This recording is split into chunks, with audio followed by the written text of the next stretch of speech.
இது வந்து ஜல்லிக்கட்டு போராட்ட இளைஞர்களால் தூக்கப்பட்ட ஜல்லிக்கட்டு மக்கள் கட்சி சார். இந்த முறை இப்போ இன்னைக்கு தான் எங்களுக்கு வந்து எலெக்ஷன் கமிஷன்லேருந்து பார்ட்டியை ரெகனைஸ் பண்ணியிருக்காங்க. அந்த குட் நியூஸ் உங்களுக்கு நான் தெரிவிச்சிடறேன் சார். மூலியமாக இன்னைக்கு தான் எங்களுக்கு லெட்டர் வந்திருக்கு சார் எலெக்ஷன் கமிஷன்லேருந்து. Thank you sir. Thank you very much thank you very much sir. Jallikattu மக்கள் கட்சி போராட்ட இளைஞர்களால் தூக்கப்பட்ட ஜல்லிக்கட்டு மக்கள் கட்சியின் மாநில தலைமை ஒருங்கிணைப்பாளர் ராஜராஜன். எங்கள் கட்சி வந்து இன்றைக்கி தான் வந்து உங்களுக்கு ஒரு குட் நியூஸ் சொல்லி விரும்புகிறேன். இன்றைக்கி தான் எங்கள் கட்சியை வந்து எலெக்ஷன் கமிஷனில் அங்கீகரிச்சிருக்காங்க. அதுக்கு வேண்டிய கடிதம் இன்றைக்கி தான் எங்கள் பார்ட்டி ஆஃபீஸுக்கு கிடச்சிருக்கு.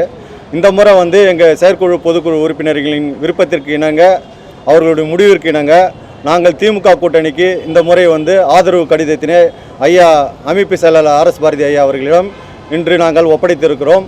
எங்கள் கூட்டணி அமோக வெற்றி பெறும் என்ற நம்பிக்கை எங்களுக்கு உள்ளது. திராவிட முன்னேற்ற கூட்டணி வருகின்ற 23ஆம் தேதி தேர்தலில் 220 தொகுதிக்கு மேல் பெரும்பாரியான ஓட்டு வித்தியாசத்தில் கூட்டணி வெற்றி பெறும். இந்த முறை ஜல்லிக்கட்டு மக்கள் கட்சி திராவிட முன்னேற்ற கழக கூட்டணிக்கு எங்களுடைய ஆதரவினை அளித்துள்ளோம். இதற்காக எங்கள் மாவட்டத்தில் உள்ள நிர்வாகிகள் அனைவரும் திராவிட முன்னேற்ற கழக கூட்டணி வெற்றி பெற அனைத்து வழியிலும் உழைப்பார்கள் என்று தங்களுக்கு இதன் மூலம் தெரிவித்துக் கொள்கிறேன். எங்கள் பார்ட்டி வந்து ரெகனைஸ் லேட் பண்ணிட்டாங்க. ஆக்சுவலி நாங்கள் வந்து 1/1/2024 வந்து எலெக்ஷன் கமிஷனில் அப்ளை பண்ணியிருந்தோம். அவங்க சில கொரிஸ்லாம் போட்டு இது பண்ணனால எங்களுக்கு இது வரைக்கும் ரெகனைஸ் கிடைக்கல. அதனால் வந்து இந்த முறை வந்து எங்கள் செயற்குழு, ஏன்னா நாங்கள் வந்து ஒவ்வொரு தொகுதியிலையும் தனித்து போட்டிடுற ஒரு ஸ்டேஜில் இருக்கிறனால இந்த முறை வந்து திமுக கூட்டணிக்கு ஆதரவு கொடுக்கலாம் அப்படின்னு சொல்லிட்டு செயற்குழு பொதுக்குழு உறுப்பினர்கள் முடிவிற்கு இணங்க நாங்கள் இன்றைக்கி அந்த ஆதரவு கடிதத்தை கொடுத்துருக்கோம். கொடுக்க வரும்போது தான் இப்போ எங்களுக்கு வந்து அந்த எலெக்ஷன் கமிஷன் ஆஃப் இந்தியாவிலேருந்து எங்கள் கட்சியை ரெகனைஸ் பண்ணி கடிதம் அனுப்பியிருக்காங்க. அந்த ஒரு நல்ல செய்தியை உங்களுக்கு இதன் மூலம் தெரிவித்துக் கொள்கிறோம்.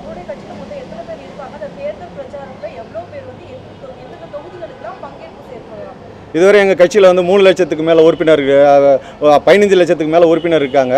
எங்கள் கட்சிக்கு வந்து தமிழ்டா வாட்ஸ்அப் குரூப்னு சொல்லிட்டு ஒவ்வொரு மாவட்டத்திலையும் செயல்பட்டு கொண்டு இருக்கிறது. அதேமாதிரி 234 சட்டமன்ற தொகுதியிலையும் வந்து தமிழ்டா வாட்ஸ்அப் குரூப்பு எங்கள் நிர்வாகிகள் வந்து அதை நடத்தி கொண்டிருக்கிறார்கள். அதற்கு மக்களுக்கு விழிப்புணர்வு செய்திகளை வந்து அவர்கள் கொடுத்து கொண்டிருக்கிறார்கள். நாங்கள் எங்கள் கட்சியை துவக்கி 2 வருடங்கள் ஆகிறது. இப்போது தான் எங்களுக்கு வந்து அது ஒரு அங்கீகாரத்தை தேர்தல் ஆணையம் எங்களுக்கு கொடுத்திருக்கிறார்கள். அதனால் இந்த முறை வந்து திராவிட முன்னேற்ற கழகத்துக்கு நாங்கள் ஆதரவு கொடுத்திருக்கிறோம். இல்லை, இதுக்கு முன்னாடி எம்பி எலெக்ஷனில் அம்மா மக்கள் முன்னேற்ற கழகத்தோட கூட்டணியில் இருந்தோம். அதுக்கப்புறம் 2வதாக இப்போ வந்து டிஎம்கே கூட்டணிக்கு நாங்கள் ஆதரவு கொடுத்துருக்கோம். இல்லை, அங்கேயே அந்த அதில் இருந்த எம்பி எலெக்ஷனில் இருந்தோம். அவங்க சொன்ன மாரி எதுவுமே எங்களுக்கு வந்து ஒரு 2 தொகுதிகள் கொடுக்குறேன்னு சொல்லியிருந்தாங்க அமமுகவில். அது கொடுக்காதனால நாங்கள் வந்து சைலண்டாக ஒர்க் பண்ணல. இந்த முறை வந்து திமுகவுக்கு வந்து ஆதரவு கொடுக்கணும்னு சொல்லி ஆர்எஸ் பாரதி ஐயா கேட்டுக்கிட்டாங்க. அதன்படி வந்து நாங்கள் ஆதரவு கடிதத்தை இன்றைக்கி கொடுத்துருக்கோம். நம்ம கண்டிப்பாக வர தேர்தலில் எங்கள் கட்சியை வந்து அனைத்து போட்டிகளிலும் பங்கு பெறுவார்கள். விஜய் வந்து அரசியல் வந்திருக்காரு. அவருடைய வெளிப்பாடை சொல்லணும்னா, விஜய் வந்து இன்னும் அரசியல் அனுபவம் அவருக்கு வந்து அதிகமாக தேவைப்படுது. ஏன்னா வந்து அவர் வந்து ஒரு அறிக்கை விட்டிருக்கார். அதாவது தன் அப்பாவுக்கு, தன் தாய்க்கு, தன் மனைவிக்கு, தன் மகளுக்கு வந்து கடன் கொடுத்ததாக வந்து ஒரு தேர்தல் அறிக்கையில் வந்து அவர் சமர்ப்பித்திருக்காரு. அது வந்து அவங்கள இழிவுபடுத்துன்னு நினச்சிட்டு அவர் தானே இழிவுபடுத்தி கொண்டு இருக்கிறாரு. ஏன்னா யாருமே வந்து பெற்ற தாய்க்கோ பெற்ற மகனுக்கோ மனைவிக்கோ கடன் கொடுத்ததை வந்து யாரும் வந்து வெளிப்படையாக சொல்ல மாட்டாங்க.